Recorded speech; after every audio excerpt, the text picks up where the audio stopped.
xilli gabagaba ay sii marayso bisha barakeysan ee Ramadaan ayaa magaalada Cadaado ee maamulka Ximinaya Xeeb waxaa si aad ah looga dareemayaa u diyaargarow ku aadan maalinta ciida. diyaargarowgani ciida waxaa si aad ah looga dareemayaa meelaha lagu iibiyo dharka, kobaha iyo weliba waxyaabaha maalinta ciida ay ku damaashaadaan caruurta aadka u da'da yar, maadaama maalinta ciida ay tahay maalin si aad ah ugu weyn muslimiinta oo idil meel kasta ay joogaan. Intaasi kadib waxaan mikrofoonka TV-ga Somsad aynula dhex qaadnay qaar ka mid ah bulshada ku nool degmada Cadaado xilli ay dadkaas ay ku sugnaayeen meelaha wax lagu iibiyo ee suuqa degmada Cadaado. asxaabtay inaba maartan ciid waa ku faraxsanahay gaar ahaan aniga waxaan rabaa ciida surwaal oo meeshan hadda aan jeclahay ka qaato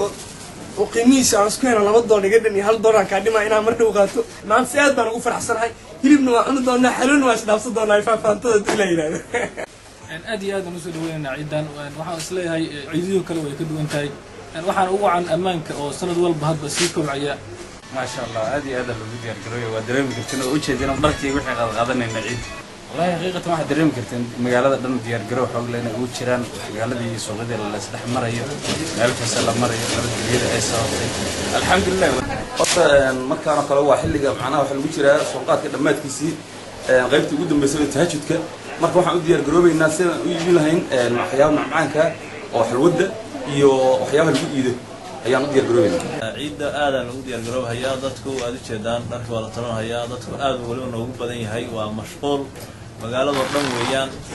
waxa laga yaabaa dadka oo loo tirayo iyo dadka haraya inay badan yihiin dadka haraya marka waxaan ku qancinaynaa maadaama